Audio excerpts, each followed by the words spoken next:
35 हो गया, शुरू करें। ओके।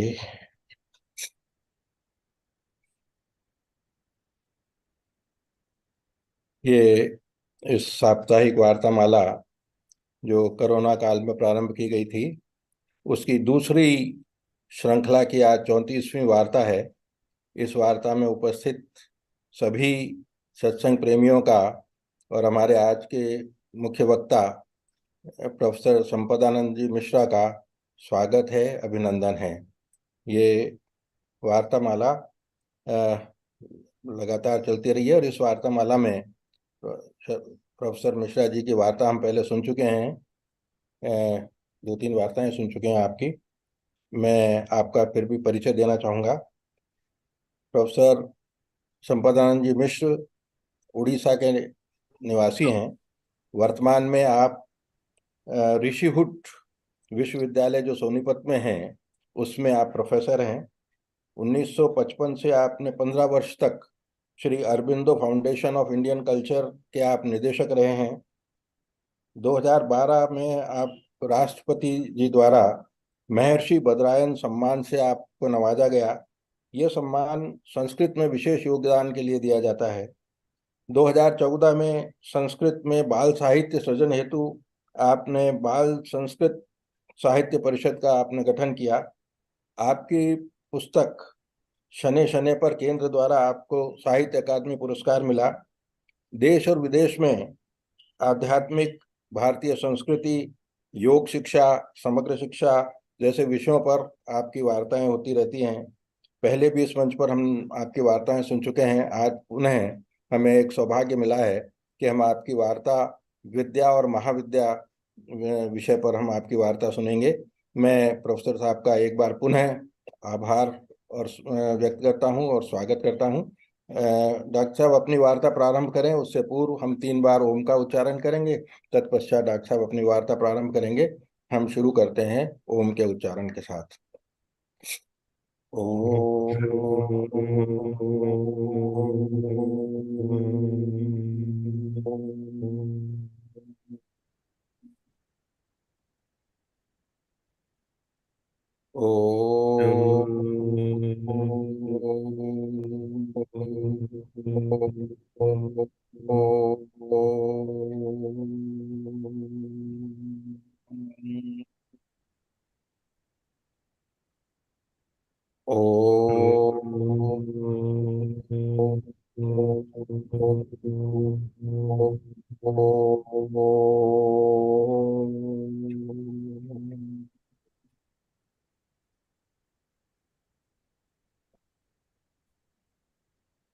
प्रोफेसर मिश्रा साहब।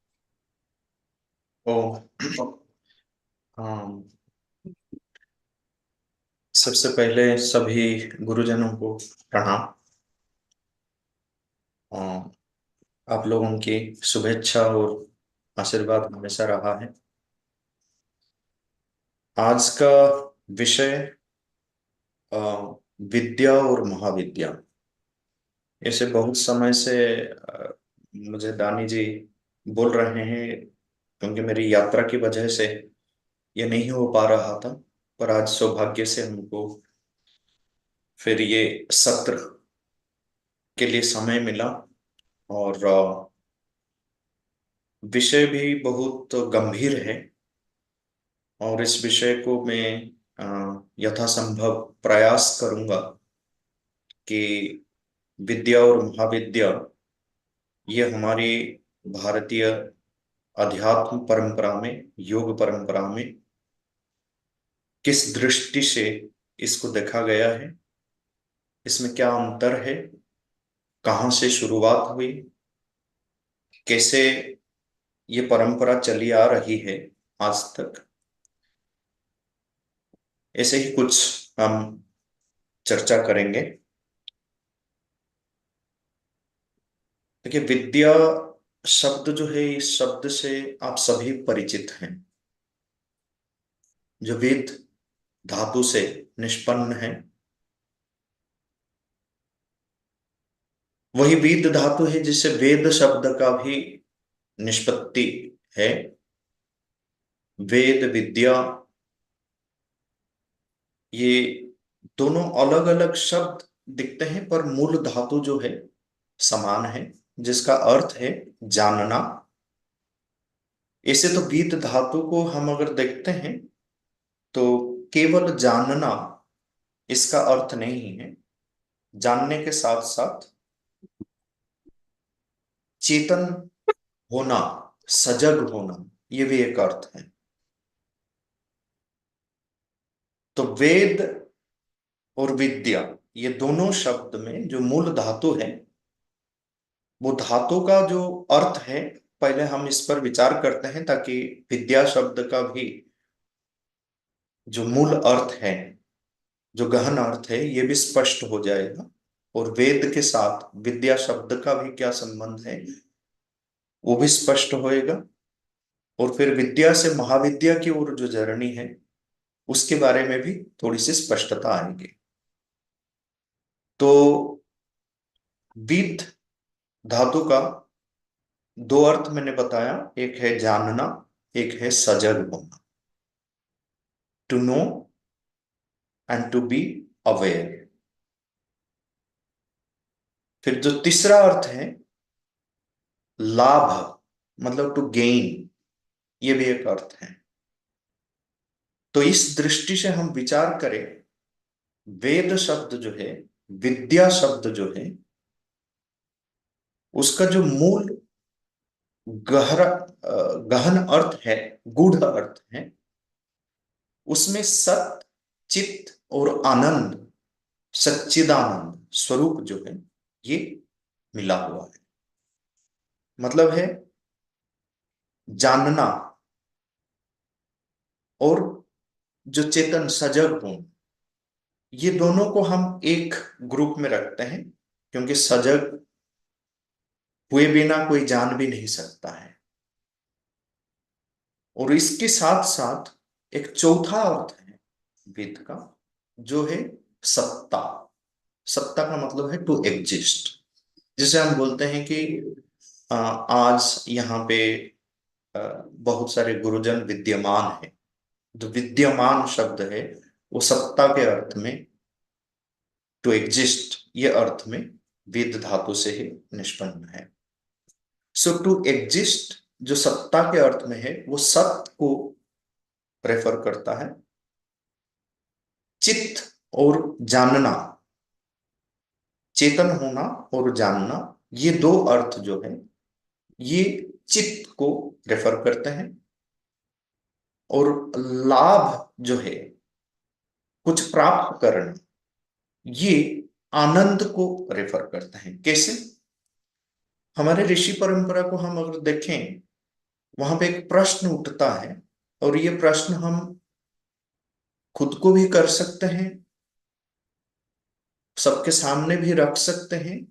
ऋषि पूछता है या ऋषि को पूछा जाता है, और दोनों सही अर्थ में है। ऋषि खुद जो है वो सीकर है, उसके अंदर भी ज्ञान की पिपासा है। वो भी पूछता है कि सर्वश्रेष्ठ लाभ क्या है, what is the greatest gain. तो हम उसका उत्तर क्या देंगे? तो ऋषि, जब शिष्य पूछता है, गुरु उसका उत्तर इस प्रकार देता है, या ऋषि को, जो ऋषि तपस्या में रत है, जो ज्ञान पिपासु है, उसके रियलाइजेशन में उसको ये उत्तर मिलता है कि आनंदान न परो लाभ। आनंद से बढ़कर कोई बड़ा लाभ नहीं है। हम जितने भी कुछ प्राप्त कर ले जीवन में, अगर आनंद नहीं है, वो प्राप्ति श्रेष्ठ प्राप्ति नहीं है। तो आनंद ही सबसे बड़ा लाभ है। तो लाभ अर्थ आनंद के पर्यायवाची है। इस जब हम वेद धातु का विश्लेषण करते हैं, तो जब हम विद्या में प्रवेश करते हैं, वेद में प्रवेश करते हैं, ये हमारे विद्या से और वेद से हम हमारे सच्चिदानंद स्वरूप को हम प्राप्त कर सकते हैं। ये विद्या का लक्ष्य है, ये वेद का लक्ष्य है। ये मूल धातु से यह अर्थ हमको मिलता है। अब श्री कृष्ण कहते हैं भगवत गीता में, अध्यात्म विद्या विद्या नाम, सारी विद्याओं में से मैं अध्यात्म विद्या हूं। सप्तशती चंडी में देवी महात्म्य में भी देवी का पूजन इसी प्रकार किया जाता है कि विद्या समस्ता तव देवी वेदा, कि हे देवी सारी विद्याएं आपके ही भेद हैं। और विद्या शब्द जो है वो अलग अलग अर्थ में शास्त्र में उसका प्रयोग हुआ है, हमेशा एक ही अर्थ आपको नहीं मिले। जैसे मैं आपको ये उदाहरण यहां देता हूं। विद्या का अर्थ हम मान लेते हैं लर्निंग या ज्ञान, और उसका जो अपोजिट है अविद्या, ये अविद्या जो है उसको अज्ञान हम मान लेते हैं। अर्थ यही इसी प्रकार निकलता है, विद्या और अविद्या, ज्ञान और अज्ञान, इसी अर्थ में साधारणतया हम समझते हैं। लेकिन जब हम ईशोपनिषद में आते हैं, वहां पे एक बहुत ही पैराडॉक्सिकल मंत्र है, जो कहते हैं कि जो लोग अविद्या में डूबे हुए हैं या अविद्या में जो कंसंट्रेटेड है, वो लोग गहरे अंधकार में प्रवेश करते हैं। ये कह के फिर कहते हैं जो लोग विद्या में एक्सक्लूसिवली कॉन्सेंट्रेटेड है, वो लोग उससे भी अधिक अंधकार में प्रवेश करते हैं। ये बहुत ही पैराडॉक्सिकल वर्स है ईशोपनिषद में, और इसका उत्तर श्री अरविंद ने जिस प्रकार दिया है, किसी भी भाष्यकार ने आज तक इसका उत्तर सही ढंग से नहीं दिया है। इसलिए आवश्यक है कि हम श्री अरविंदो के ईशोपनिषद पर जो भाष्य है उसे हम पढ़ें। यहां पे विद्या और अविद्या को, ज्ञान और अज्ञान, इसी प्रकार नॉलेज और इग्नोरेंस, इसी प्रकार श्री अरविंदो ने इंटरप्रेट नहीं किया है। यहां पे अर्थ श्री अरविंदो ने विद्या से, विद्या शब्द का जो व्याख्यान है श्री अरविंद करते हैं द यूनिटी ऑफ कॉन्शियसनेस, और अविद्या जो है वो मल्टीप्लिसिटी को रेफर करता है, मल्टीप्लिसिटी ऑफ कॉन्शियसनेस, डाइवर्सिटी। ये यूनिटी और डाइवर्सिटी, ये दोनों को वो दर्शाते हैं। बात यह है कि जब, और उसका कारण है एक्सक्लूसिव कॉन्सेंट्रेशन। ये फ्रेज जो श्री अरविंद के लाइफ डिवाइन में भी मिलेगा और अन्य भाष्यों में, अन्य लेख में भी मिलेगा।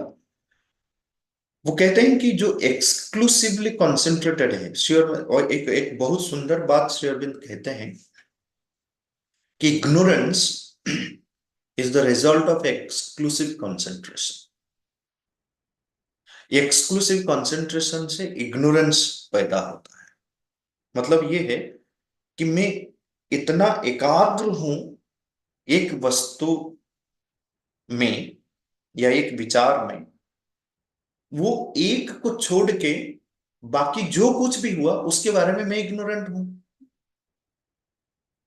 तो इसीलिए एक अंधकार में भी मैं हूं, क्योंकि मुझे बहुत सारी चीजें पता नहीं कि मैं एक में डूबा हुआ हूं।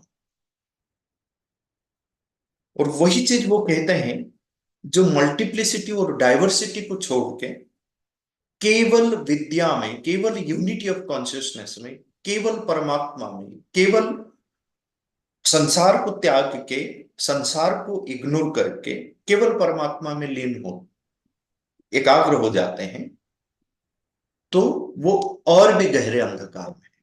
तो इसलिए करना क्या है, उसका उत्तर भी ईशोपनिषद खुद देता है कि अविद्यया मृत्युम तीर्त्वा विद्यया अमृतम अश्नुते।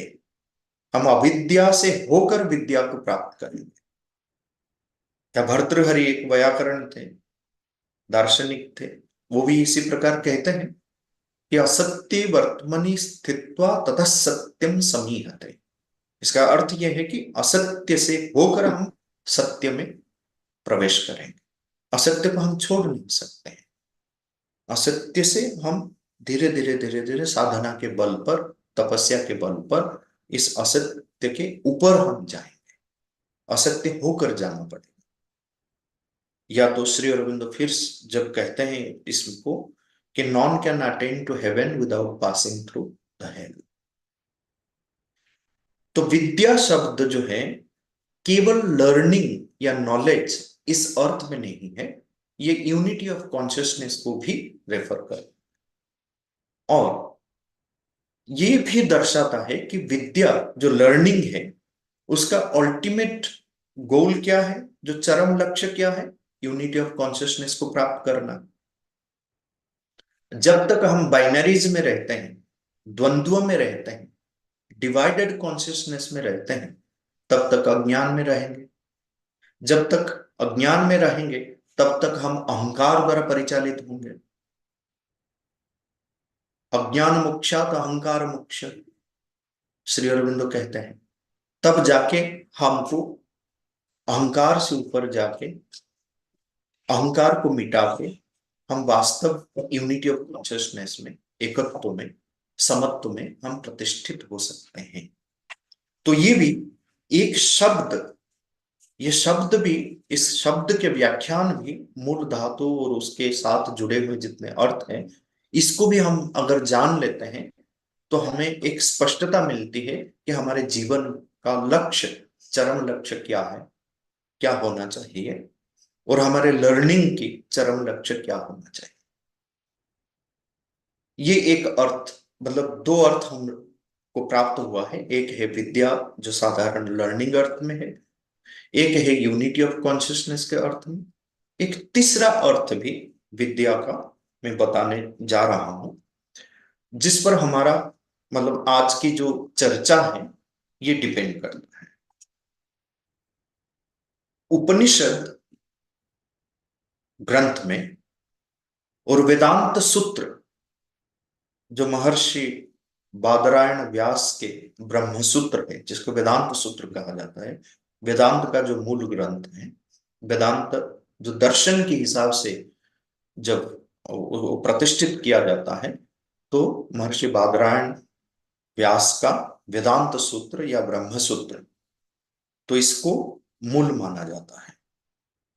फिर उपनिषदों को मतलब वो एक व्यवस्थित रूप दिया है, मूल इन द सेंस एक दर्शन, एक जैसे फॉर्म्युलेट करते हैं, ऐसे तो ब्रह्म सूत्र में भी वेद और उपनिषदों से उदाहरण लिया गया है। वास्तव में मूल तो वेद है, उसके बाद उपनिषद है, पर एक दर्शन के रूप में जब प्रतिष्ठित किया जाता है तो ब्रह्म सूत्र में वो व्यवस्थित रूप में है। और उपनिषदों में विशेष करके छांदोग्य उपनिषद और बृहदारण्यक उपनिषद जो सबसे बड़े उपनिषद हैं, अन्य उपनिषदों से बहुत व्यापक है, विशाल है, मंत्रों की संख्या की दृष्टि से भी, और विषय की गंभीरता की दृष्टि से भी, और लैंग्वेज की दृष्टि से। अन्य उपनिषदों की भाषा थोड़ा समझना सहज है, छांदोग्य और बृहदारण्यक की भाषा समझना थोड़ा सा मुश्किल है। तो भाषा की दृष्टि से, विषय की उपस्थापन की दृष्टि से और तत्व की दृष्टि से ये छांदोग्य और बृहदारण्यक व्यापक है और विशाल है, और मंत्रों की संख्या की दृष्टि से भी। तो ये उपनिषदों में विद्या शब्द का जो प्रयोग है, एक विशेष प्रयोग जो है वो हमें प्राप्त होता है, जिस अर्थ को लेकर महर्षि बादरायण व्यास ने भी अपने ब्रह्म सूत्र में विद्याओं की वर्णना की है। तो यहां पे विद्या का अर्थ ये होता है कि कुछ विशेष प्रकार की साधना, जिस साधना को करते हुए एक विशेष प्रकार के सिद्धि को या ज्ञान को प्राप्त करते हैं। दोनों, जो ज्ञान प्राप्त हुआ और जिस मार्ग से, जिस साधना को अवलंबन करते हुए वो विद्या को प्राप्त हुए, वो सिद्धि को प्राप्त हुए, वो दोनों को विद्या का नाम दिया गया है। तो विद्या बिकम्स ए मैनुअल ऑफ साधन। उपनिषदों में ऐसे, उपनिषद और ब्रह्मसूत्र कुल मिलाकर हम देखें तो 40 प्रकार की विद्याओं का वर्णन यहाँ पे है। 40 प्रकार की विद्याओं के वर्णन, और हर एक रियलाइजेशन के साथ एक विद्या जुड़ी हुई। विद्या मतलब ये जो प्रोसेस है। अगर मैं आपको विस्तार रूप में थोड़े से कहानियों के माध्यम से भी इसको समझाऊंगा कि किस प्रकार विद्याओं का वर्णन उपनिषदों में हुई है और किन किन विद्याओं का वर्णन उपनिषदों में हुई है। तो जब हम उपनिषदों में जाते हैं, और ये जो विषय है, क्योंकि उपनिषद जो है वो साधना ग्रंथ है, उपासना ग्रंथ है। साधना और उपासना के माध्यम से सिद्धि को प्राप्त करना, और किस प्रकार की सिद्धि? ब्रह्म विद्या रूपी जो सिद्धि है उसको प्राप्त करना, ये उपनिषदों का मुख्य विषय वस्तु है। और ब्रह्म विद्या क्या है? जिसको हम अध्यात्म विद्या कहते हैं, ब्रह्म विद्या कहते हैं, रहस्य विद्या कहते हैं, ये सारा नाम, और उपनिषद विद्या कहते हैं, ये सारा नाम अध्यात्म विद्या का है। और इसको श्री अरविंद ब्रह्म विद्या शब्द को समझाते हुए श्री अरविंद कहते हैं कि ब्रह्म विद्या जो है उसमें आत्मज्ञान, जगत ज्ञान और देव ज्ञान या परमात्मा का ज्ञान, ये तीन जब मिलते हैं तब जाके ब्रह्म विद्या प्रतिष्ठित होती है। उसी को ब्रह्म विद्या कहा जाता है। आत्मज्ञान मतलब खुद को जानना है, खुद को जानने के साथ साथ और खुद को जानने के बाद खुद से बाहर जो जगत है उसको भी जानना है, और खुद को और जगत को जिन्होंने बनाया है, जिस परमात्मा ने, उनको भी जानना है। तो ये तीनों ज्ञान जब एक हो जाते हैं तब ब्रह्म विद्या होती है, वही आध्यात्म विद्या है। तो उपनिषद एक साधना और उपासना का मैनुअल होने के नाते हम यहां पे देखते हैं कि बहुत सारे जो उपासना का मार्ग है वो हमें दिखाया गया है। वहां वहां पे हमको मिलता है ये उपासना का मार्ग क्या है। और ये जो उपासना का मार्ग जो विद्या के नाम पर जाना जाता है, तो ये उपासना का जो मार्ग है, ये मार्ग में रहकर कोई भी साधक एक सिद्धि को प्राप्त करता है।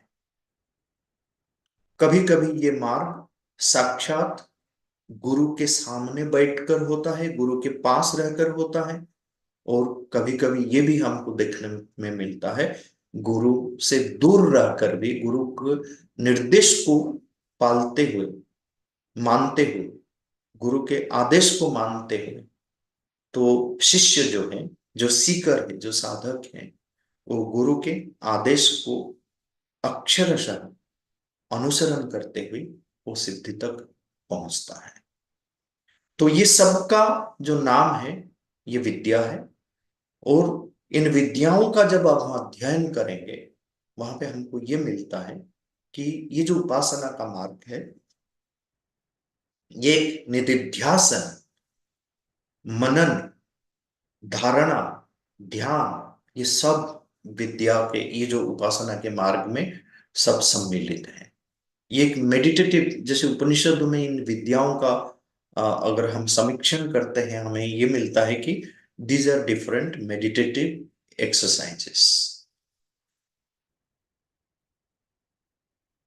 जिसको करने पर एक विशेष रूप, एक विशेष सिद्धि को साधक प्राप्त करता है। और जितने भी हमारे पास मेजर उपनिषद हैं, मुख्य उपनिषद हैं, ये सारी उपनिषदों में भिन्न भिन्न जगह में हमको अलग अलग प्रकार के विद्याओं का वर्णन मिलता है। और वेदांत सूत्र में, जैसे मैंने बताया, महर्षि बादरायण, व्यास, इनके जो वेदांत सूत्र या ब्रह्म सूत्र में अध्याय 3 में, और ये हर एक अध्याय का अलग अलग सेक्शन मतलब खंड या पाद होता है, तो ये खंड 3 में, अध्याय 3 और पाद 3 में सारी विद्याओं को इकट्ठा करके बताया जाता है। इसे उपनिषदों में हम जब जाते हैं, ये विद्याओं का वर्णन अलग अलग जगह में हमको मिलता है, अलग अलग उपनिषदों में मिलता है। पर जब हम आ, ब्रह्मसूत्र में आते हैं, तो ये सारी विद्याओं का वर्णन जो है वो एक जगह में मिलता है। ये इसीलिए विद्या को एक व्यवस्थित रूप महर्षि बादरायण व्यास ने, क्योंकि वो संकलक थे, व्यास थे, जिसे वेदों को, संहिताओं को एक संगठित रूप प्रदान किया, इसी प्रकार वेदांत सूत्र में इधर उधर बिखरे हुए विद्याओं को भी संगठित करके एक जगह उन्होंने रख दिया। तो ये विद्या के बारे में हम थोड़े बहुत चर्चा करेंगे। और जो लोग श्री अरविंद से जुड़े हुए हैं, माता जी से जुड़े हुए हैं, तो हम लोग कपाली शास्त्री का नाम सुने होंगे, एमपी पंडित जी, शंकर नारायणन, गणपति मुनि, क्योंकि ये एक परंपरा है। इस परंपरा के जैसे श्री विद्या परंपरा है, श्री विद्या उपासक थे कपाली शास्त्री भी, गणपति मुनि भी, एमपी पंडित जी भी, शंकर नारायणन, ये सब जो है तंत्र में वर्णित जो श्री विद्या है उसके उपासक थे। और जो जब हम तंत्र में पहुंचते हैं, वेदांत, वेद वेदांत से होकर जब हम तंत्र में पहुंचते हैं, तंत्र में ये जो विद्या को हम प्राप्त करते हैं उपनिषदों में, वो जाकर महाविद्या बन जाते हैं। उस महाविद्या के बारे में भी हम चर्चा करेंगे। कपाली शास्त्री इन विद्याओं के बारे में अपने गुरु जो है थे गणपति मुनि, उनसे वो दीक्षित होकर इन विद्याओं के बारे में और महाविद्याओं के बारे में सीखे। और गणपति मुनि जो है, उन्होंने तंत्र में जो महाविद्या थे, जैसे काली महाविद्या हो, भुवनेश्वरी हो, मातंगी हो, तारा हो, तो इस प्रकार के 10 महाविद्याओं का वर्णन हमको तंत्र में मिलता है। और प्राचीन तंत्र साहित्य में जो महाविद्याओं का वर्णन है, वो अलग अलग तंत्रों में अलग अलग प्रकार से वर्णन किया गया है। किसी एक ग्रंथ में सारी महाविद्याओं का विस्तार रूप से वर्णन नहीं मिलता। इसी काम को गणपति मुनि ने, जो भगवान रमण महर्षि के प्रथम प्रमुख शिष्य थे, जिनका मतलब जो श्री अरविंद और माता जी को भी दर्शन किया है जिन पंडिचेरी में आकर, तो वो गणपति मुनि जो थे, वो सारी महाविद्याओं को एक जगह में डाल के एक ग्रंथ में उनका विस्तृत विवरण देते हैं। वो भी विस्तृत विवरण सूत्राकार में, सूत्र शैली में, जैसे पतंजलि के योग सूत्र है, ऐसे ही गणपति मुनि के महाविद्या सूत्राणी, महाविद्याओं के बारे में सूत्र रूप में वो बताते हैं। अभी बहुत बहुत अद्भुत ग्रंथ है। और इसी ग्रंथ के आधार पर दो लोग अपनी अपनी किताब, अपने अपनी पुस्तक प्रस्तुत किए हैं। एक है डेविड फ्रॉली, जो यूएसए में रहते हैं, उनकी एक पुस्तक है जिस पुस्तक का नाम है तांत्रिक योग एंड विजडम गॉडेसेस। उन्होंने, गणपति मुनि ने जो लिखा था महाविद्याओं के बारे में, उसकी जो मैन्युस्क्रिप्ट है, गणपति मुनि के एक शिष्य थे नटेशन, उनसे वो मैन्युस्क्रिप्ट प्राप्त करके उसका अध्ययन करके उन्होंने अपना पुस्तक जो है वो लिखा, जहां पे हमको तंत्र की महाविद्याओं का वर्णन एक व्यावहारिक भाषा में, व्यावहारिक उपस्थापन उन्होंने इस पुस्तक में किया है। और दूसरा पुस्तक जो है शंकर नारायणन, वो भी मतलब गणपति मुनि के शिष्य थे और आश्रम में भी आके रुके थे, और एमपी पंडित जी के साथ भी उनका गहरा संबंध था। कपाली शास्त्री जी को भी जानते थे, शंकर नारायणन ने ये जो 10 महाविद्या सूत्र के आधार पर अपनी एक पुस्तक जो लिखे, जिसका शीर्षक है 10 ग्रेट कॉस्मिक पावर्स, अंग्रेजी में लिखा हुआ है ये पुस्तक, और जिसमें फॉरवर्ड एमपी पंडित जी से है, जहां पे अंग्रेजी में जो कुछ गणपति मुनि ने लिखा है सूत्राकार में, उसी के आधार पर वो बताते हैं कि ये महाविद्या, तंत्रों की जो महाविद्या है, ये क्या है। काली, तारा, भुवनेश्वरी, मातंगी करके इन 10 महाविद्याओं का वर्णन वो करते हैं इस पुस्तक में। और कपाली शास्त्री स्वयं अपने ग्रंथ में अलग अलग, कपाली शास्त्री के 14 वॉल्यूम है, तो वो वॉल्यूम में से जब तंत्र, लाइट्स ऑन द तंत्र करके उनकी एक सीरीज ऑफ राइटिंग्स है, वहां पे वो विद्याओं के बारे में अच्छी तरह से लिखते हैं। और वो इसी प्रकार उनकी जो समझ है, जो हमको समझाते हैं, जो मैंने उनके ग्रंथ को पढ़ के जो समझा, कि एक प्रतीकात्मक रूप में ये जो विद्या उनका वर्णन उपनिषदों में, पहले वो उपनिषदों की विद्या के बारे में बात करते हैं, बाद में वो महाविद्या के बारे में थोड़ा बहुत वर्णन करते हैं, लेकिन विस्तार रूप में इसका वर्णन शंकर नारायणन के पुस्तक में प्राप्त होता है। ये उपनिषदों में जो विद्याओं का वर्णन हुआ है, वो एक प्रतीकात्मक रूप में ये किसको दर्शाते हैं, जो हम रियलाइज करने जा रहे हैं, मतलब what is to be know और रियलाइज्ड, जिसको हमें जानना है, जिसको हमें प्राप्त करना है, जिस परम तत्व को, परम विद्या को हमें प्राप्त करना है, उसको भी विद्या कही जाती है। और जो means of attaining to it, मतलब जो साधना का मार्ग है, जिस साधना के मार्ग में रहकर हम जो कुछ हम जानना चाहते हैं, जो परम ध्येय है, उसको हम कैसे प्राप्त कर सकते हैं, वो साधना का मार्ग दोनों को, ये भी मैंने पहले आप लोगों को बताया था, फिर से मैं आपको बता रहा हूं, क्योंकि ये जो अंडरस्टैंडिंग है, ये मुझे कपाली शास्त्री के लेख को पढ़ के ये मुझे प्राप्त हुआ है, जो मैं समझ पाया कि ये जो विद्या है, पहले तो हम लोग कब से उपनिषद पढ़ रहे हैं, लेकिन उपनिषदों का केवल पढ़ने से, भाष्य पढ़ने से भी जो एक स्पष्ट रूप में जो समझ आना चाहिए, वो समझ कभी आ नहीं, जब तक हम श्री अरविंदो में प्रवेश नहीं किए, जब तक कपाली शास्त्री को अच्छी तरह से नहीं पढ़े, जब तक शंकर नारायण को अच्छी तरह से नहीं पढ़े, जब तक किरीट जोशी जी की पुस्तक को अच्छी तरह नहीं पढ़े, इवन कभी कभी श्री अरविंदो को भी समझना मुश्किल हो जाता है। तो उनके शिष्यों के द्वारा जो कुछ लिखा हुआ है, उसमें और भी स्पष्टता।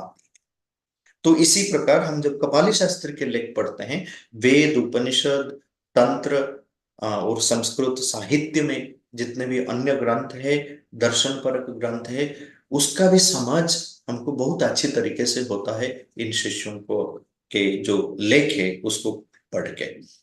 तो इसी प्रकार जब हम विद्या के बारे में पढ़ते हैं, जो उपनिषदों में हमको ऐसे आउटलाइन्स हम मिल जाते हैं, तो विविध मार्ग जो है ब्रह्म विद्या को अपने अंदर प्रतिष्ठित करने के लिए, उसके बारे में हमको एक ज्ञान प्राप्त होता है, एक समझ हमको मिलता है। तो ये जो वेरियस काइंड्स ऑफ विद्यास है, अलग अलग प्रकार की विविध विद्या, जैसे मैंने बोला कि 40 अलग अलग विद्याओं का वर्णन हमें मिलता है, कुल मिलाकर ब्रह्मसूत्र और उपनिषदों को देखा जाए तो किस प्रकार की विद्या है। कभी कभी क्या है कि इन विद्याओं को विषय वस्तु के आधार पर भी जाना जाता है, गुरुओं के नाम पर भी जाना जाता है, शिष्यों के नाम पर भी जाना जाता है। विषयों के आधार पर जैसे हमको इसे जो मिलता है उपनिषद में, प्राण विद्या, उद्गीत विद्या, दहर विद्या, वैश्वानर विद्या। इसमें क्या है कि प्राण विद्या में प्राण के बारे में चर्चा है, उद्गीत विद्या में जैसे स्वर है, हम उच्चारण करते हैं, गाते हैं मंत्रों। उद्गीत में जैसे सामवेद में गान होता है, सामगान होता है, ऐसे मंत्रों का तो उच्चारण होता है, पर सामवेद में जब आते हैं मंत्रों का गान होता है। सामवेद गेय है, इसलिए उसको उद्गीत कहा जाता है, उच्च स्वर में गाया जाता है। तो वो उद्गीत, उसमें वे भी एक सिद्धि को प्राप्त करना है। इसी प्रकार इसलिए उसको उद्गीत विद्या कहा जाता है, कि ये उच्चारण के माध्यम से भी हम कैसे ब्रह्म विद्या को अपने अंदर प्रतिष्ठित कर सकते हैं। इसी प्रकार दहर विद्या है। दहर विद्या मतलब हमारे अंदर एक दहर आकाश है, जैसे व्यापक चिदाकाश है बाहर, हमारे अंदर एक दहर छोटा सा आकाश है, छोटा सा स्पेस है, जिस स्पेस को हमें जानना है। वैश्वानर विद्या है, जो वैश्वानर रूप में ब्रह्मन, जो परब्रह्म है, हमारे अंदर प्रतिष्ठित है, उनको हम कैसे जाने। तो इसी प्रकार जो प्राण विद्या है, उद्गीत विद्या है, दहर विद्या है, वैश्वानर विद्या है, ये विषयों के आधार पर इन विद्याओं का नाम, परिभाषा या संज्ञा रखी गई है। इसी प्रकार जब गुरु अपने शिष्य को एक मार्ग दिखाता है और इस मार्ग में जाकर एक सिद्धि को, एक चरमता को प्राप्त होते हैं, शिष्य जब प्राप्त करता है, तब ये विद्या प्रतिष्ठित हो जाती है। तो इसको भी इस गुरु के नाम से जाना जाता है। जैसे उपनिषदों में वर्णन मिलेगा शांडिल्य विद्या, मतलब ये विद्या क्या है, इसको शांडिल्य ऋषि ने अपने शिष्यों को दिया था। यह सत्यकाम विद्या, जो सत्यकाम अपने शिष्यों को दिया था। हरिद्रमत गौतम के शिष्य थे सत्यकाम, सत्यकाम के शिष्य थे उपकौशल। तो कभी कभी जो है गुरु के नाम से, जैसे गौतम ये विद्या है, तो हरिद्रमत गौतम ने जो विद्या सत्यकाम को दिया था, तो वो सत्यकाम विद्या के रूप में जाना जाता है, या गौतम या विद्या के रूप में जाना जाता है, शिष्य के नाम में या गुरु के नाम में। तो इसी प्रकार हम देखते हैं कि शिष्यों के नाम पर भी, जैसे बाला की विद्या है, जो अजात शत्रु से बालाकी को प्राप्त हुआ था। उपकौशल विद्या, उपकौशल सत्यकाम के शिष्य थे, जो कुछ उनको मिला सत्यकाम से, वो उपकौशल विद्या के रूप में प्रतिष्ठित हुई। भार्गवी वारुणी विद्या, तैत्तिरीय उपनिषद में जो भृगुवल्ली आता है, तो वहां पे देखते हैं कि वरुण जो है अपने पुत्र भृगु को एक मार्ग दिखाते हैं, जिससे उसको वो ब्रह्म ज्ञान प्राप्त होता है। तो उसी को भार्गवी वारुणी विद्या के रूप में जाना जाता है। तो इसी प्रकार हम देखें तो उपनिषदों में इन विद्याओं का विस्तार रूप में वर्णन है।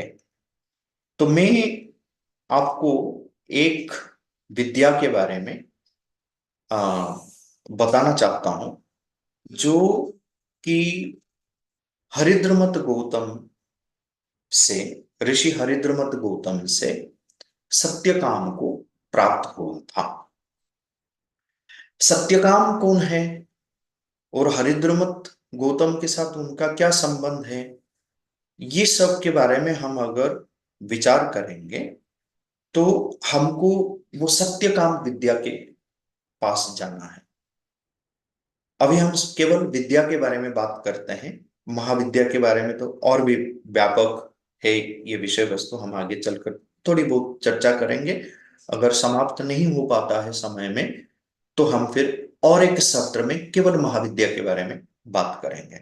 क्योंकि मेरा ये मानना है कि विद्या के रूप में कुछ अच्छी से स्पष्टता आ जाए, इसलिए मैं थोड़ा सा धीरे धीरे धीरे धीरे आपको एक एक करके विद्या के बारे में समझाता रहता हूं।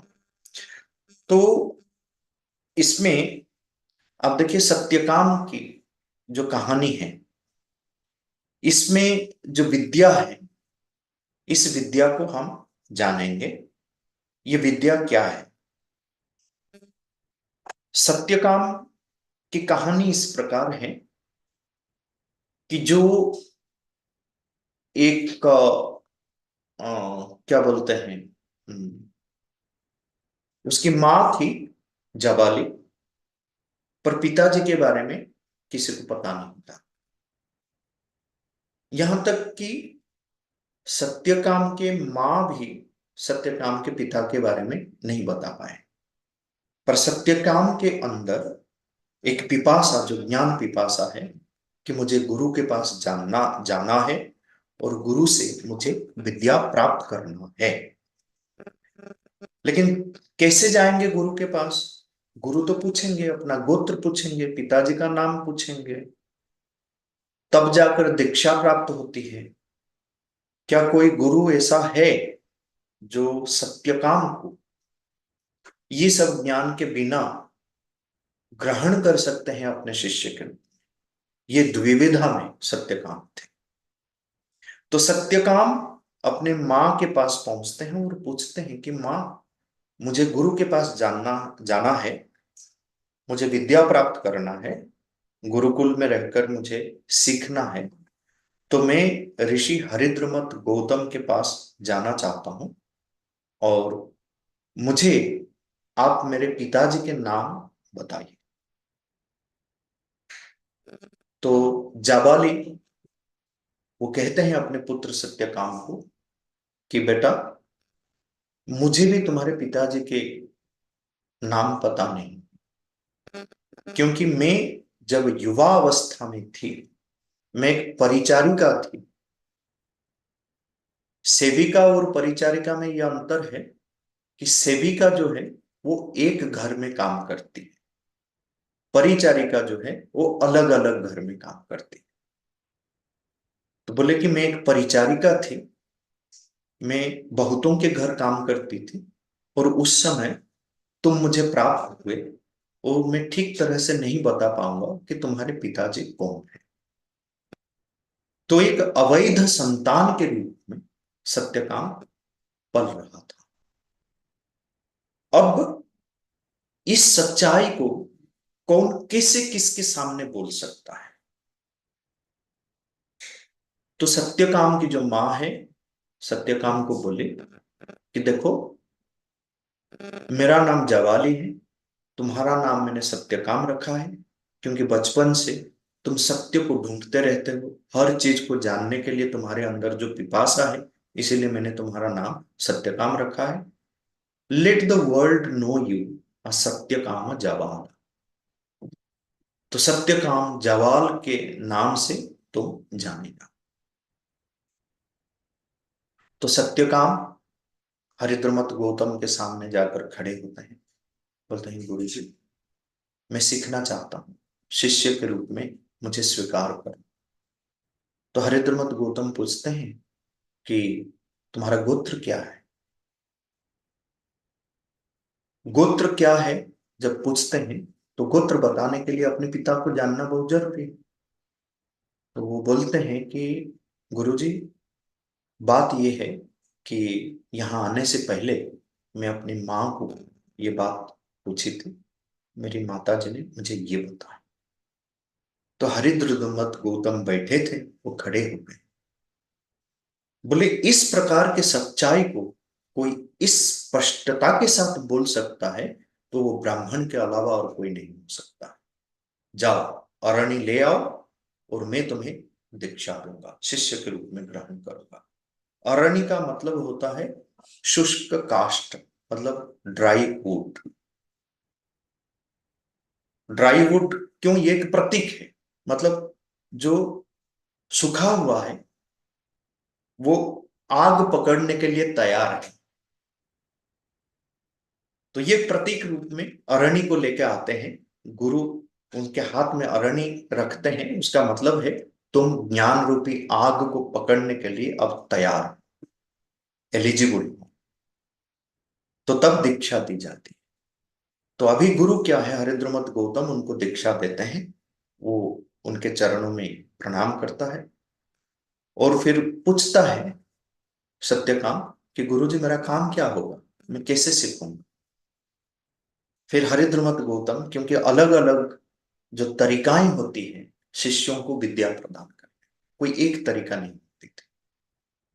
गुरुकुल में अलग अलग शिष्य रहते थे, सबको अलग अलग तरीके से विद्या प्रदान किया जाता था, क्योंकि सबका स्वभाव अलग होता था। हम बोलते हैं ना कि ईच चाइल्ड इज यूनिक, तो हर एक के लिए यूनिक मार्क होता था।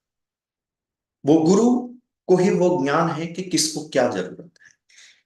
तो वो सत्यकाम को बोले, देखो हमारे आश्रम में बहुत दुबली पतली ऐसे 300 गाय हैं, तो इन गायों को लेकर तुम वन में जा, वहीं पे रुक, और फिर उनके स्वास्थ्य का ख्याल रख।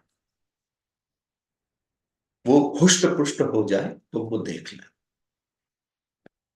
तो सत्यकाम ने बोला, ठीक है गुरुजी, मैं इन गायों को लेके चलता हूं वन में, पर जब तक, मैं वचन देता हूं आपको, जब तक ये 1000 संख्या में नहीं पहुंच जाते हैं तब तक मैं वापस नहीं आऊंगा आश्रम। तो गुरु जी के आशीर्वाद लेकर वो चलते हैं वन में। वन में रहकर, वन के एकांत में रहकर, तो वो तपस्या में मग्न हो जाते हैं।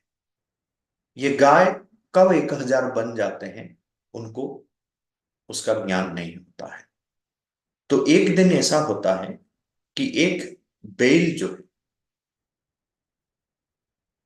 वो आके सत्यकाम के सामने खड़ा होता है, और फिर सत्यकाम को बोलता है कि सत्यकाम, हम 1000 हो गए हैं, और तुमने गुरु को जो वचन दिया था कि 1000 हो जाने के बाद तुम हम सबको लेके आश्रम चले जाओगे, तो ये समय आ गया है, अभी तुम आश्रम में लौट जाओ।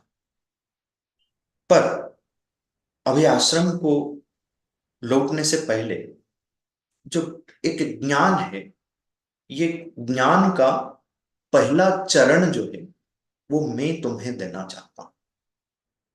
तो वो जो वृषभ है, जो बैल है, तो वो सत्यकाम को एक ज्ञान देते हैं। ज्ञान का पहला चरण क्या बोलते हैं? वो बोलते हैं कि देखो, कि जो ज्ञान मैं तुम्हें रिवील करना चाहता हूं, जो प्रकटित करना चाहता हूं, वो ज्ञान इसी प्रकार है कि ब्रह्मन जो है, जो परमात्मा है, वो प्रकाशवान है। ये शब्द का प्रयोग करता है, ये प्रकाशवान है, मतलब ये प्रकाशित, मैनिफेस्ट रूप में है, अभिव्यक्त है। प्रकाश का मतलब यही होता है, हम बोलते हैं ना मेरी पुस्तक प्रकाशित हुई, मतलब लोक लोचन में आया। तो ये जो प्रकाशित ज्ञान है, ब्रह्मन जो है, ये संसार जो है, ये ब्रह्मन के प्रकटित रूप है, इसीलिए ब्रह्मन जो है वो प्रकाशवान है। तो इस प्रकाशवान स्वरूप को तुम जानो, और इस प्रकाशवान ब्रह्मन के 4 अंग होते हैं। ये 4 अंग कौन होते हैं? बोलते हैं कि पहला अंग है पूर्वा दिक, ईस्ट। दूसरा अंग है पश्चिमा दिक, वेस्ट। तीसरा है उत्तर। चौथा है दक्षिण। क्योंकि ये 4 दिशाओं में ब्रह्मन के प्रकटित रूप को हम देखते हैं।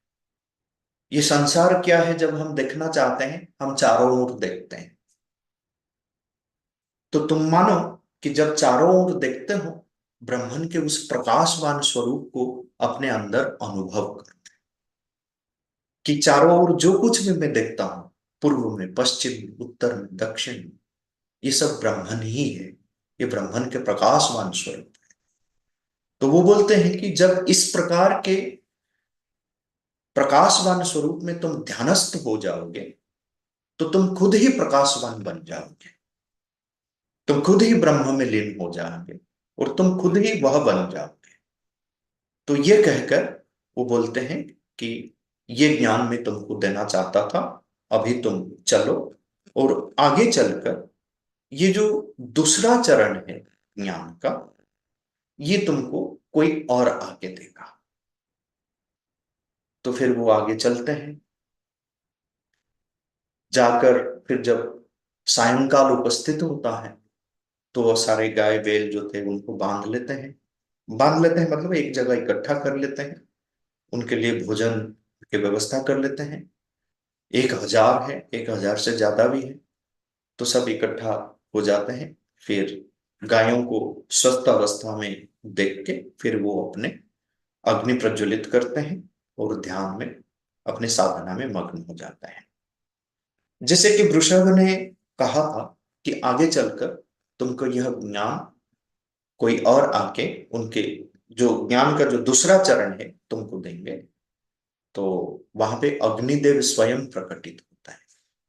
अग्निदेव स्वयं प्रकटित होकर ये कहते हैं कि मैं ही हूं तुम्हारा गुरु, जो ज्ञान तुमको अभी तक प्राप्त हुआ है, एक चरण ज्ञान का, उसका दूसरा चरण मैं तुम्हें बताऊं।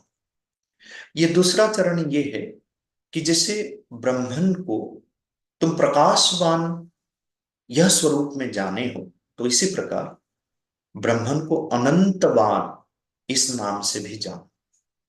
ब्रह्मन का दूसरा स्वरूप जो है वो अनंतवान स्वरूप है, एंडलेस है, इनफाइनाइट है, जिसका कोई अंत नहीं है। तो इस प्रकार तुम जानो। और जिस प्रकार प्रकाशवान ब्रह्मन के 4 अंग थे, पूर्व पश्चिम उत्तर दक्षिण, इसी प्रकार अनंतवान स्वरूप ब्रह्मन के भी, ब्रह्मन के जो अनंतवान स्वरूप है उनके भी 4 अंग है। ये 4 अंगों को भी मैं तुम्हें बताता हूं, सुन। ये 4 अंग कौन है? पृथ्वी, अंतरिक्ष, आकाश और समुद्र। तो अब आप देखिए अनंतवान, व्यावहारिक रूप से हम देखें हैं, जब पृथ्वी को हम देखते हैं, पृथ्वी मतलब जो फैली हुई है, जो वास्ट रेंज ऑफ एक्सपांशन है, इसका अंत नहीं है। ये जो अनंत की भावना हमारे अंदर आ जाती है, तो यही अनंतवान ब्रह्मन है। जो ज्ञान हमको अनंत का भाव अपने अंदर प्रकटित करता है, वो ब्रह्मन के अनंतवान स्वरूप को हमको दर्शाता है। तो इसी प्रकार अंतरिक्ष की ओर देखते हैं तो वही अनंत का अनुभव होता है। आकाश की ओर देखते हैं, स्वर्ग की ओर देखते हैं, तो वही अनंत का अनुभव होता है। समुद्र के सामने हम बैठकर समुद्र को देखते हैं, तो वो अनंत का अनुभव होता है। बोले ये 4 अंग है। तो जब तुम्हारा ध्यान इन चारों में होता है, अंतरिक्ष में, आकाश में, समुद्र में, पृथ्वी में, जब तुम ध्यानस्थ होते हैं, तो ये अनंत को, असीमता को अपने अंदर अनुभव करो। और ऐसे अनुभव करते हुए तुम खुद ही अनंतवान बन जाओगे। उस असीमता में, उस असीम में तुम विलीन हो जाओ।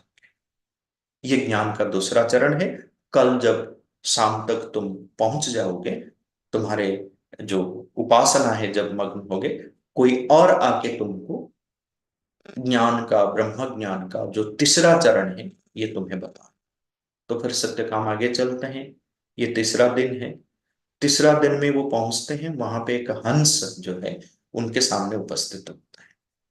तो वो हंस उनको कहते हैं कि सत्यकाम देखो, मैं तुमको तीसरा चरण जो है ब्रह्म ज्ञान का, ये बताऊंगा। ब्रह्मन को तुम अभी तक उनके प्रकाशवान और अनंतवान स्वरूप में जाने।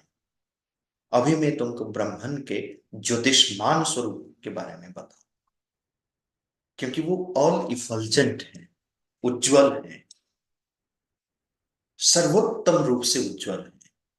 और उनके भी 4 अंग है। ये 4 अंगों को तुम जानो। 4 अंग कौन है? अग्नि, सूर्य, चंद्र और विद्युत। और तुम जब सूर्य में, चंद्र में, अग्नि में, विद्युत में अपने ध्यान को लगा के ध्यानस्थ होंगे, तो ब्रह्मन के इस ज्योतिष्मान स्वरूप का अनुभव तुम्हें होगा। और इसे ध्यानस्थ होकर तुम ब्रह्मन के ज्योतिष्मान स्वरूप को अनुभव करते हुए स्वयं ही ज्योतिष्मान बन जाओ। तो जब जब तुम्हारा ध्यान आकर्षित होता है अग्नि, सूर्य में, चंद्र में, विद्युत में तुम ब्रह्मन के इस ज्योतिष्मान स्वरूप को अनुभव करो और ज्योतिष्मान ही बन जाओ। और कल तुमको कोई और आके ब्रह्मन के चौथा चरण जो है वो तुमको बताएंगे। तो फिर आगे चलते हैं। ये चौथा दिन है, तो वो पहुंचते हैं। तो वहां पे एक जिसको कहा जाता है मदगु, संस्कृत में उसको कहते हैं कि मदगु, और अंग्रेजी में उसको लून कहते हैं, LOON। जो जल में रहते हैं, डुबकियां लगाते हैं, ऐसे मदगु कहना है। कौवा जैसे दिखते हैं, तो पानी में डूब कर चले जाते हैं, फिर ऊपर भी तैरते हैं। तो इस प्रकार के इनको मदगु कहा जाता है। तो कोई कोई लोग और किसी प्रकार की भी उसका व्याख्यान करते हैं, पर ये मदगु उनके सामने उपस्थित होते हैं। बोलते हैं कि देखिए, तुमको अभी 3 चरण ब्रह्म ज्ञान का प्राप्त हुआ है। जो अंतिम चरण है मैं तुम्हें बताता हूँ। अभी तक तुम ब्रह्मन के प्रकाशवान, अनंतवान और ज्योतिष्मान स्वरूप को जाने हो। अभी मैं तुमको ब्रह्मन के आयतनवान स्वरूप को प्रकटित करूंगा तुम्हारे सामने। ये आयतनवान क्या होता है?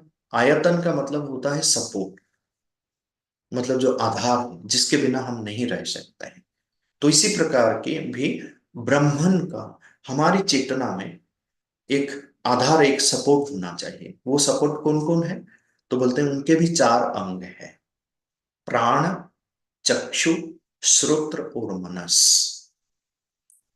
बोले प्राण के माध्यम से, चक्षु के माध्यम से, श्रोत्र के माध्यम से, मनस के माध्यम से, क्योंकि ये चारों को आधार बनकर ब्रह्मन जो है वो हमारी चेतना में अवस्थित होते हैं। तो प्राण को शुद्ध करो, अपनी दृष्टि को शुद्ध करो, अपनी श्रुति को शुद्ध करो, अपनी मनस को शुद्ध करो, तब जाके ब्रह्म ज्ञान की प्रतिष्ठा हो सकती। तो ब्रह्मन के ये 4 स्वरूप बताते हुए ये चारों जो गुरु है, एक के बाद एक वो अंतर्धान हो जाते हैं। फिर ये ज्ञान प्राप्त कर सारे गायों को लेके हरिद्रमत गौतम के आश्रम में पहुंचते हैं सत्यनारायण। जब ये पहुंचते हैं तो हरिद्रमत गौतम उनको देखकर बहुत खुश होते हैं। बोलते हैं कि सत्यकाम, तुम तो ब्रह्म ज्ञान से उद्भासित हो। You are shining with the knowledge of Brahman. बताओ कहां से प्राप्त किया ये ज्ञान, और क्या ज्ञान है जो तुमने प्राप्त किया है?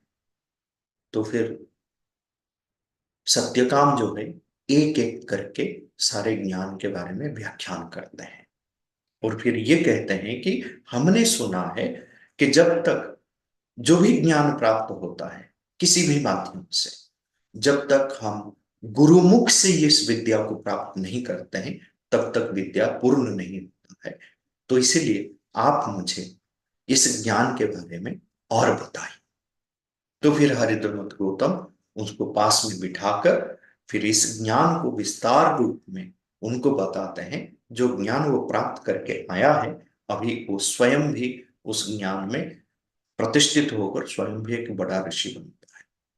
तो ये जो कहानी मैंने आपको सत्यकाम के बारे में बताया, तो इसी प्रकार छंदोग्य उपनिषद में, बृहदारण्यक उपनिषद में ऐसी बहुत सारी कहानियां हैं, जिस कहानियों के माध्यम से हम ये जानते हैं कि उपनिषदों को जो उपासना कांड कहा जाता है, उपासना का जो मार्ग है, ब्राह्मण को प्राप्त करने के लिए जो मार्ग है, वो किस प्रकार की विद्या को प्राप्त करते हैं, ये जो 4 चरण ब्रह्म ज्ञान का बताया गया है, ये भी सब कुछ नहीं है।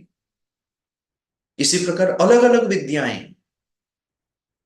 तो ब्रह्मन के जो अनंत स्वरूप है, उस अनंत स्वरूप को कोई एक नहीं जान सकता है। हम कुछ जानते हैं, पर जो कुछ, जो थोड़ा बहुत भी जानते हैं, वो थोड़ा बहुत में भी एक पूर्णता आती है। वो पूर्ण रूप से हमारे अंदर प्रकटित होते हैं, और उनको उनको जानने का अलग अलग बहुत मार्ग होता है। तो इसी प्रकार हम जब देखते हैं, फिर हम भृगु और वरुण के संवाद को तैत्तिरीय उपनिषद में आप देखिए, किस प्रकार जहां पे वो पंचकोश के वर्णन होता है, वो जहां पे कहते हैं अन्नम ब्रह्म, प्राण ब्रह्म, मनोब्रह्म,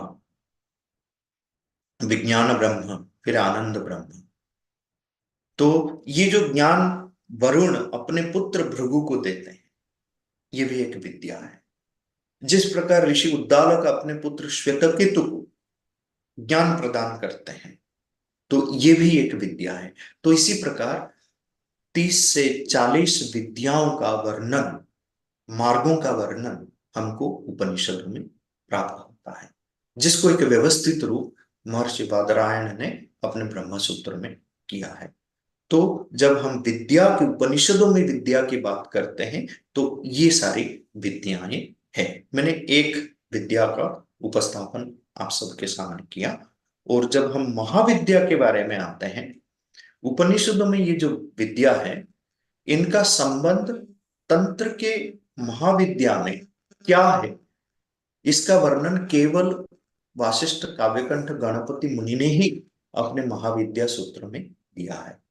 इनसे पहले किसी भी भाष्यकार हो, किसी भी मतलब कोई भी साधक हो, कोई भी भाष्यकार हो, किसी ने भी इस प्रकार का संबंध प्रतिष्ठापित नहीं किया है। तो जब हम विद्या की बात करते हैं, जैसे हमको अब देखिए, स्वामी शिवानंद सरस्वती जो डिवाइन लाइफ सोसाइटी के थे, जो श्री अरविंदो के भी बड़े भक्त थे, तो उन्होंने भी अपने एक ग्रंथ में 28 विद्याओं का वर्णन करते हैं।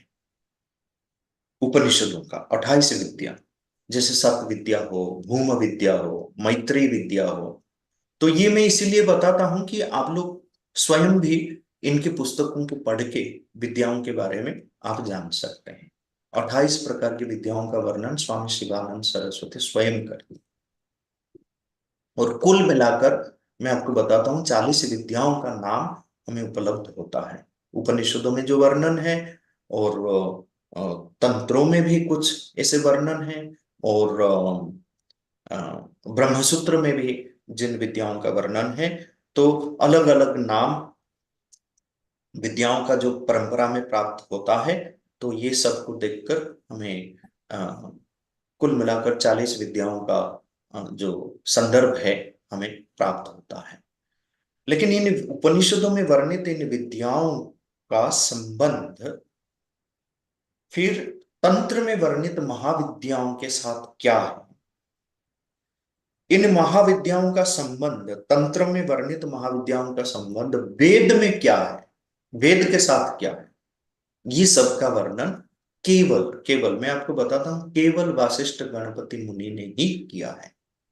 बाकी इनसे पहले किसी ने नहीं किया है, और इनके बाद में भी किसी ने नहीं किया है। तो महाविद्या में जब हम देखते हैं, मैं आपको एक उदाहरण देके अपनी वाणी को विराम दूंगा, फिर प्रश्नोत्तर कुछ समय करेंगे। और 10 महाविद्या पर भी हम आगे चलकर कभी सत्र रखेंगे, तो 10 महाविद्या पर विस्तार रूप से भी वर्णन हो सकता है।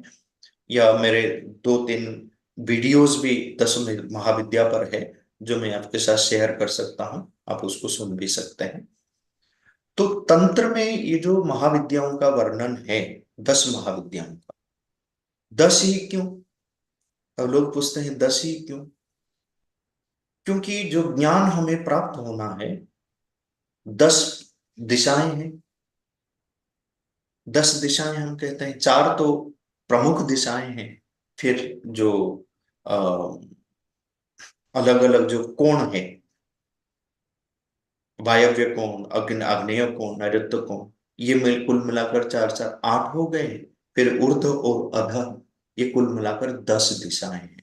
तो इन 10 दिशाओं में एक एक अधिष्ठात्री देवी होते हैं, इनका संबंध दिशाओं के साथ होता है। फिर हमारे 10 इंद्रिय है, पंच ज्ञानेन्द्रिय है, पंच कर्मेंद्रिय है। ये 10 भी देवियों का ही जो शक्ति है इनमें विद्यमान है, जिससे हम ज्ञान प्राप्त करते हैं, और सचेतन होकर फिर हम आगे जीवन को बिताते हैं। तो इसी प्रकार हम देखें कि तंत्र में काली, तारा, त्रिपुर सुंदरी, भुवनेश्वरी, छिन्नमस्ता, धूमावती, बगलामुखी, मातंगी, कमलात्मिका, ये 10 महाविद्याओं का वर्णन है। और जिस प्रकार का जो एक्सप्लेनेशन है, जो सिंबलिक मीनिंग है इन महाविद्याओं का, ऐसे तो आप तंत्र में जाए, इनके अलग अलग स्वरूप का वर्णन है, उनके अलग अलग रिचुअल्स का वर्णन है, पर इनके ऊपर हम मेडिटेशन कैसे करें, ध्यानस्थ कैसे करें, इनका सिंबलिक मीनिंग क्या है, काली कौन है, तारा कौन है, त्रिपुर सुंदरी कौन है, इनको महाविद्या का नाम क्यों दिया गया है? क्योंकि ये जो परम देवी है, जो सुप्रीम डिवाइन मदर है, ये प्रमुख रूप से ये 10 रूप में प्रकटित होते हैं और इनको महाविद्या कही जाती है। तो इनकी जो करेस्पॉन्डेंस है, जो संबंध है, कहाँ, उपनिषदों के साथ, ये गणपति मुनि ने बहुत अच्छी तरीके से अपने महाविद्या सूत्र ग्रंथ में किया है। जैसे हम देखते हैं कि उपनिषद में जो कहते हैं कि संवर्ग विद्या का ज्ञान उद्दालक देते हैं श्वेतकेतु, सब विद्या के नाम में भी ये जाना जाता है। तो ये संवर्ग विद्या का संबंध जो है वो काली महाविद्या के साथ है। इसी प्रकार गणपति मुनि समझाते हैं। कैसे है संवर्ग विद्या, क्या है? हाँ सॉरी, ये संवर्ग विद्या जो है, इनको उद्दालक श्वेतकेतु को नहीं देते हैं। ये जो क्या बोलते हैं कि एक शकट चालक जो राइको करके कार्ट ड्राइवर थे, तो वो जो ज्ञान देते हैं किनको, जनश्रुति को, राजा जनश्रुति को, उसी को संवर्ग विद्या कहा जाता है। ये क्या है? तो जनश्रुति जो राजा थे, तो वो एक बार अपने छत पे बैठे थे। तो छत में जब बैठे थे, उन्होंने देखा कि 2 हंस उड़ उड़ के जा रहे हैं और वो इससे बात करते हैं कि अरे ये जनश्रुति क्या है, लोग ऐसे ही मतलब उनकी प्रशंसा करते हैं, ज्ञान की प्रशंसा करते हैं, इनसे तो बड़ा ज्ञानी वो शकट चालक रैको है, ये कहकर उड़ जाते हैं हंस। तो फिर जनश्रुति को लगता है कि ये रैको कौन है। तो फिर वो रैको के पास पहुंचते हैं और रैको एक शकट चालक है, जो बैलगाड़ी है ना, बैलगाड़ी को चलाते हैं। तो वो बैलगाड़ी के नीचे सोए हुए हैं। तो राजा जाके उनके चरणों में गिरते हैं जनश्रुति और बोलते हैं कि आप मुझे अ, सिखाइए कि क्या ज्ञान है आपके पास। तो वो संवर्ग विद्या सीखते हैं ऋग्वेद से। क्या है ये संवर्ग विद्या? तो संवर्ग विद्या ये है कि जो कुछ सब कुछ को अपने अंदर समेट लेता है, सब कुछ को अपने अंदर समाहित कर लेता है, वही संवर्ग है।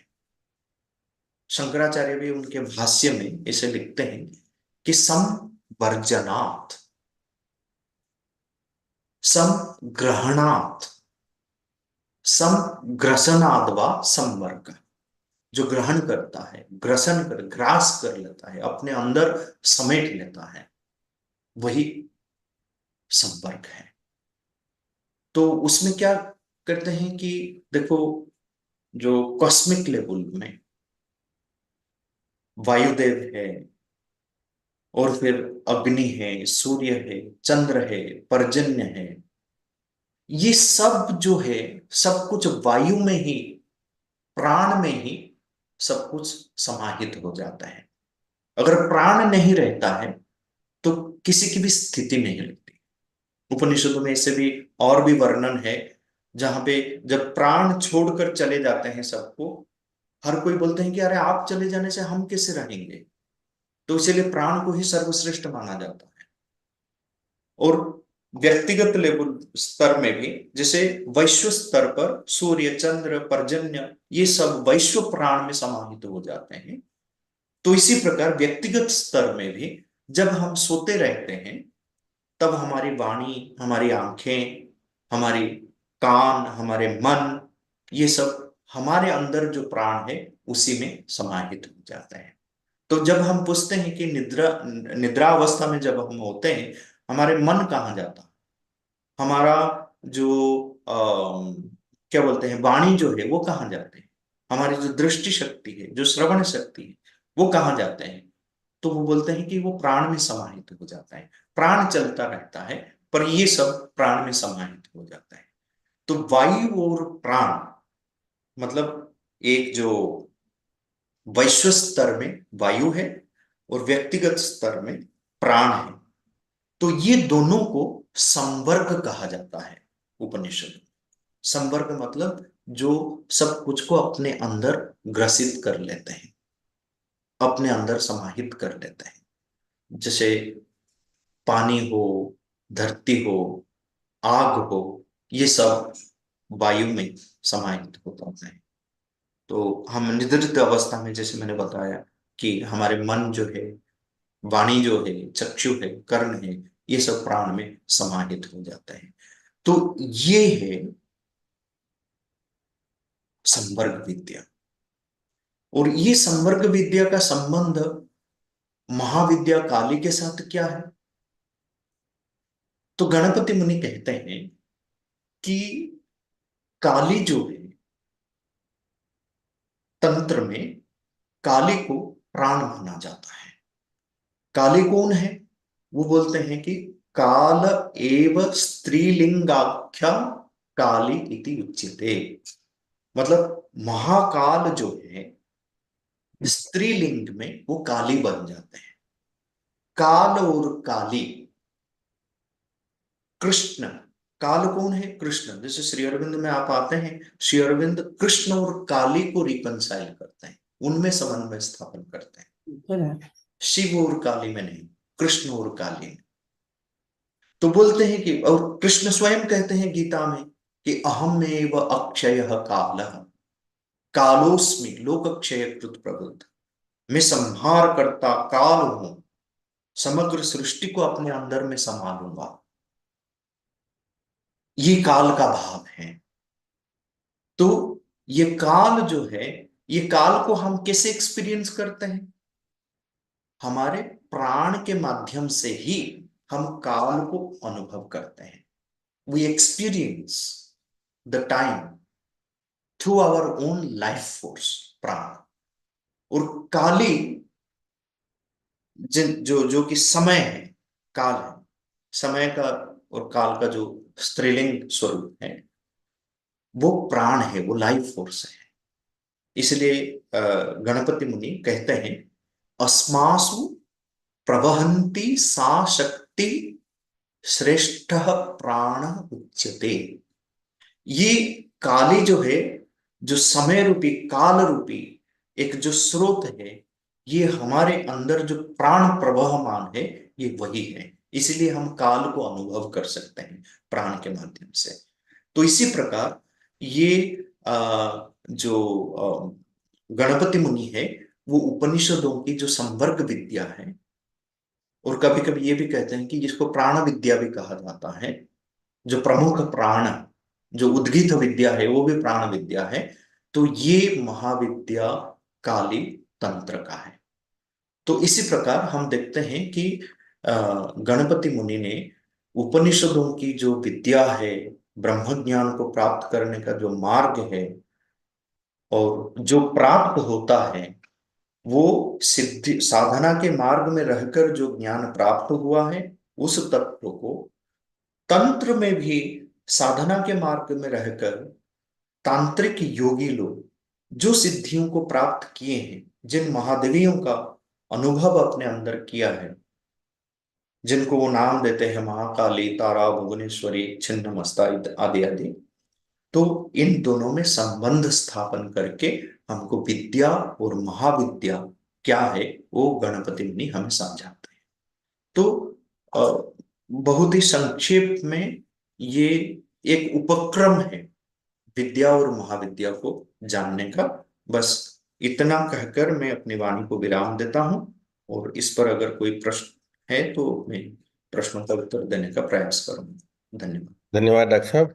बहुत ही गहन विषय को बड़ी सरलता से आपने समझाने की कोशिश की है। बड़ा विस्तृत विषय है, और जैसा आपने कहा कि यह तो खाली उपक्रम है, इसको बहुत आगे तक ले जाया जा सकता है। आपका बहुत बहुत आभार। वास्तव में बहुत कुछ इसमें जानने को है। ये मंच खुला है प्रश्नों के लिए।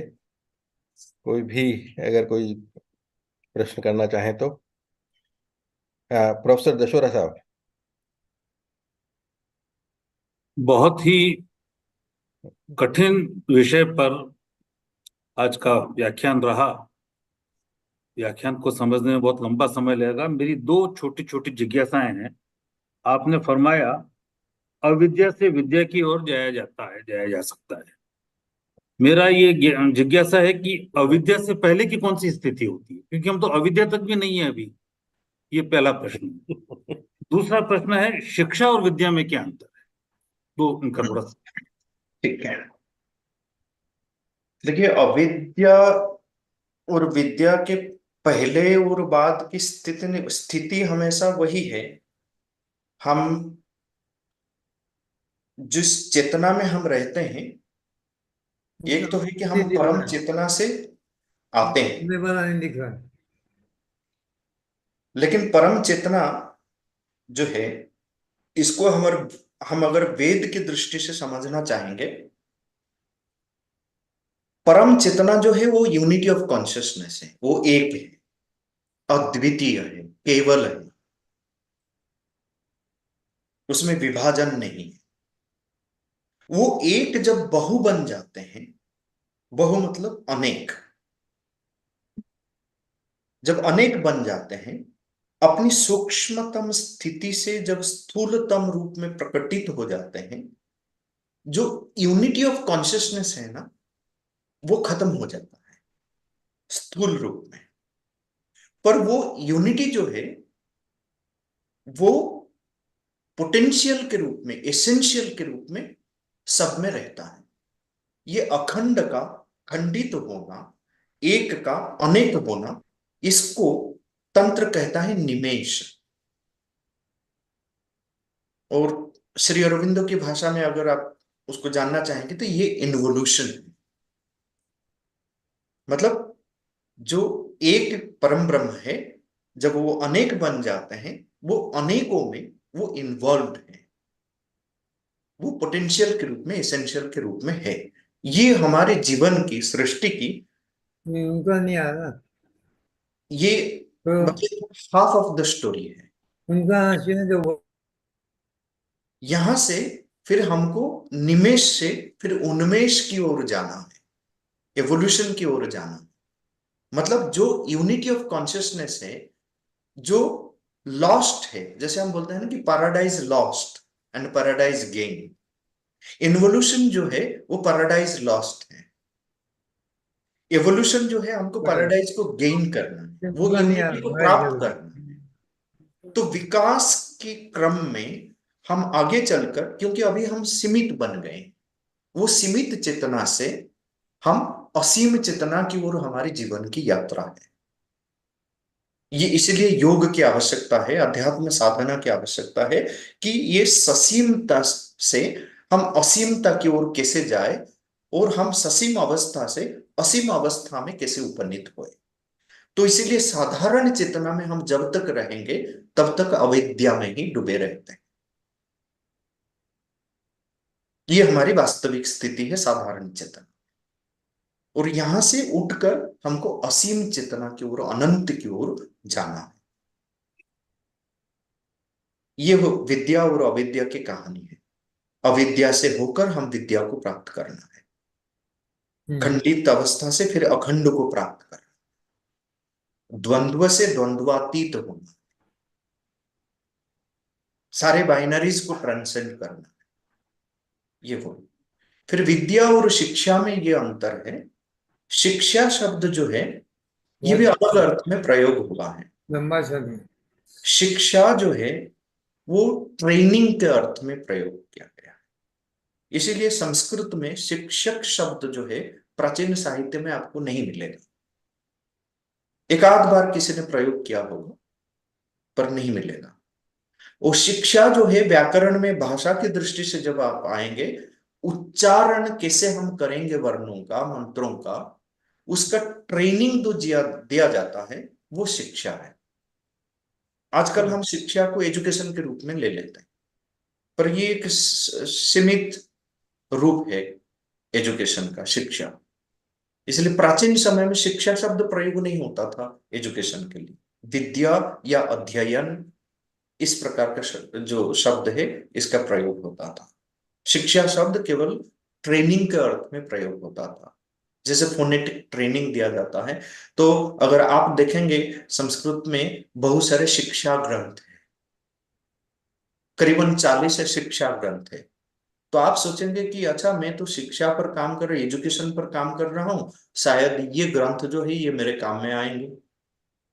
आप अगर खरीद लिया ये 40 पुस्तक और आपका इंटरेस्ट एजुकेशन में है, आप एजुकेशन के बारे में कुछ नहीं मिलेगा इसमें। यहाँ पे आपको फोनेटिक्स के बारे में मिलेगा। ठीक है, शिक्षा और विद्या में ये अंतर है। शिक्षा शब्द शुरू कब हुआ? वो तो वेद से ही शिक्षा, बंद करो। उपनिषदों हाँ, में शिक्षा तो है, ठीक है। पोदार साहब शिक्षावल्ली कुछ कह है। रहे हैं। तैत्तिरीय उपनिषद में शिक्षावल्ली है, वहां पे भी वही उच्चारण शिक्षा के बारे में बताया जाता है। पोदार साहब कुछ कह रहे हैं। और फिर म्यूट हो गया उनका। हाँ, पोदार साहब कुछ कह रहे हैं। अच्छा। म्यूट हो गया। अच्छा, म्यूट हो गया, क्या गायब भी हो गया मेरे ख्याल से। हाँ। चलिए, कोई बात नहीं। और किसी का कुछ है तो वास्तव में बहुत ही गहन विषय है, और उम्मीद करते हैं कि कभी फिर आपसे इस विषय पर और वार्ता सुनने को मिलेगी। यहाँ उपस्थित सभी सत्संग प्रेमियों का, उपस्थित श्रोताओं का, और डॉक्टर साहब आपका बहुत बहुत आभार कि आपने समय निकाला और आज इस गहन विषय पर आपने हमारे सामने वार्ता प्रस्तुत की है। एक बार पुनः ट्रस्ट की ओर से और हम सब की ओर से आपका आभार, धन्यवाद। हम लोग अगले शुक्रवार को फिर मिलेंगे शाम को 5:30 बजे इस नई वार्ता के साथ। तब तक के लिए आज्ञा दीजिए। जी, धन्यवाद।